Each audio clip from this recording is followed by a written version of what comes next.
Good morning, everybody. Thanks for joining us today. Since I took office in January, I've been meeting with lots of people throughout the community, and that includes the 100 business leaders in 100 days that I've mentioned early, and we have completed that. The information that we've been able to get, the advice I've got, the counsel has been excellent from all the people we've met with. Been very helpful in terms of fashioning the vision for this county that I and Sharon Sobel-Jordan and my team have. The vision to create jobs, prepare people for jobs, and streamline government.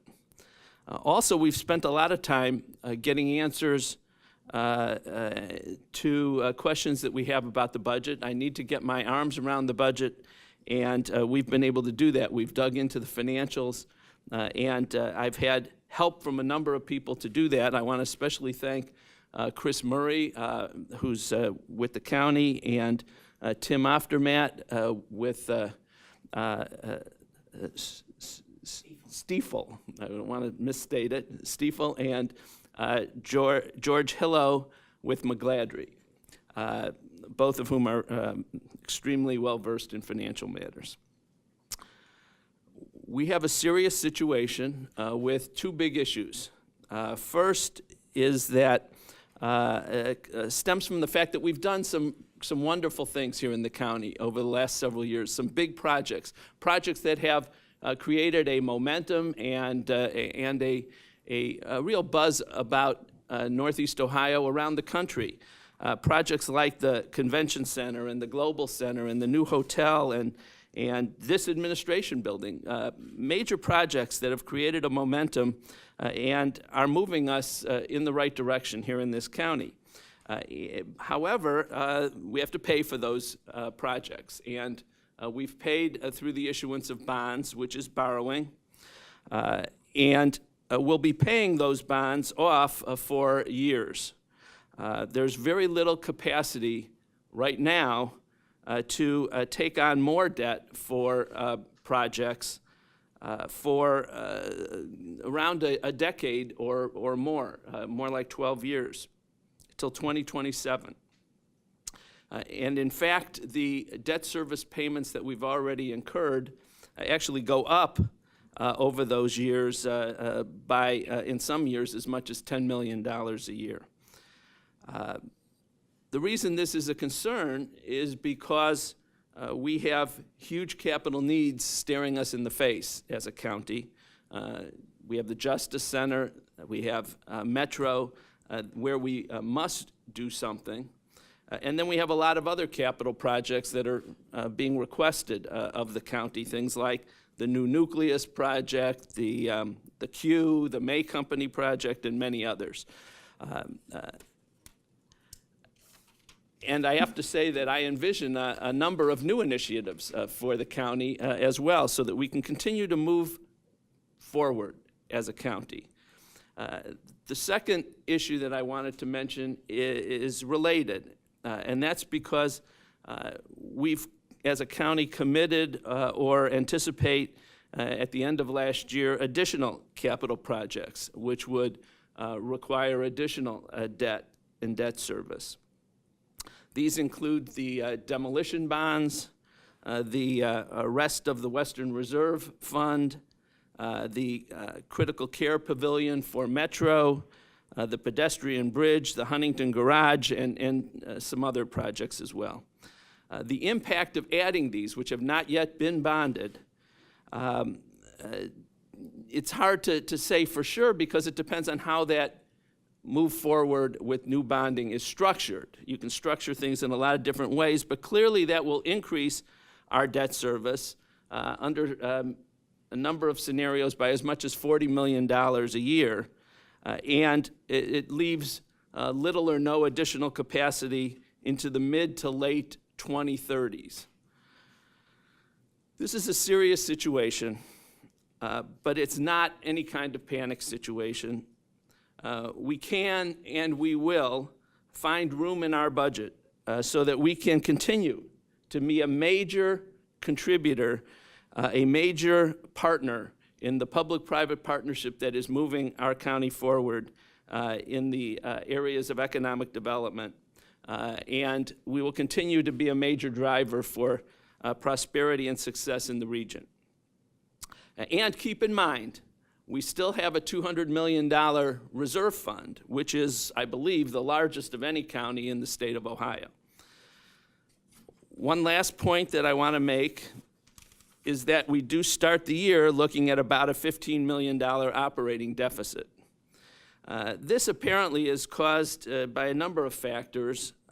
Most important is, I believe, that the 1/4% sales tax, which was designed to help pay for the convention center, the global center, and now the hotel, those revenues were actually put into the general fund. They were not segregated. And I believe that gave the impression that our operating revenues were actually larger than they actually were for other purposes. Now, this operating deficit is not unusual, and it's very manageable, and we will manage it, and it should not be a major problem, but I just wanted to give you all the facts and information. As I started out, we will continue to play a lead role in the economic revitalization of our region. We will tighten up on our budget process, and we will find room in the budget for important projects and programs. I want to announce today that I'm taking 5 immediate action steps. First, we will segregate the 1/4% sales tax for the convention center, global center, and hotel so that there will be no confusion going forward about our actual budget capacity. Second, I will be introducing my new fiscal officer who started yesterday, Dennis Kennedy. This is a welcome to the new job. Third, we'll adopt a more disciplined approach to budgeting. Now, right now, we have a 2-year budget cycle. The executive provides a proposed budget to the county council. That will happen next in, I believe, mid-October. Council considers the budget, changes it, amends it, holds its hearings, and then adopts a budget. And that's all good. That's the way it should be. In fact, that's how you set priorities within a budget, through the budget process.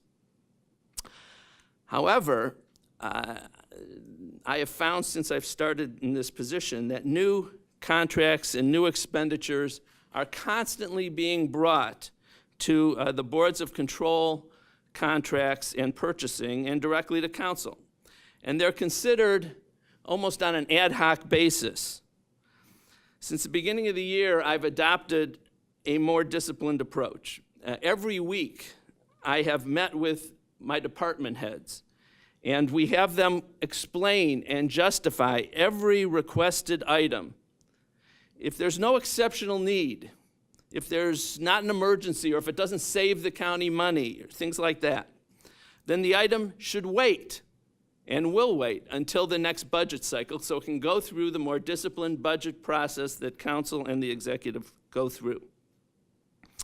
Fourth, we will begin to establish designated reserves for capital projects and the 27th pay that come up. One of the primary issues contributing, by the way, to the deficit as we start this year is that this is a 27th pay year. We pay employees at the county every 2 weeks. Every 11 years, there's a 27th pay, which is about $8.5 million, and we need to make sure that we're reserving and actually reserving funds for that into the future so these new expenses don't hit all in one year. And finally, I have established, or will be establishing, a task force of financial and business experts in our community to help analyze the budget and to help us find room in the budget so that we can continue to be a leader in the county, a move to prosperity. This is information, but I can tell you that people who have already accepted to participate include both Tim Oftermatt and George Hillo. As I said, George is with McGladrey, Tim is with Stiefel. Don Kimball, who is the CFO at Key Corp. David Goodman, a partner at Squire Patton Boggs. Eric Friedman, formerly with Deloitte. Steve Sternisha, CEO of Cleveland International Fund. Yvette Itu, who's the Executive Vice President for Finance and Operations at the GCP. And Stephanie McHenry, Vice President of Finance at CSU. I appreciate their help. They're all serving on a volunteer capacity, and they will, again, help us as we review, analyze the budget, and create room within the budget so that we can stabilize the budget and streamline our organization. We will find funds in the budget so that we can continue to move our county forward. We will continue to be a major player. We will invest wisely in our future here in Cuyahoga County. We will lead the public-private partnership forward that is economically rejuvenating Cuyahoga County.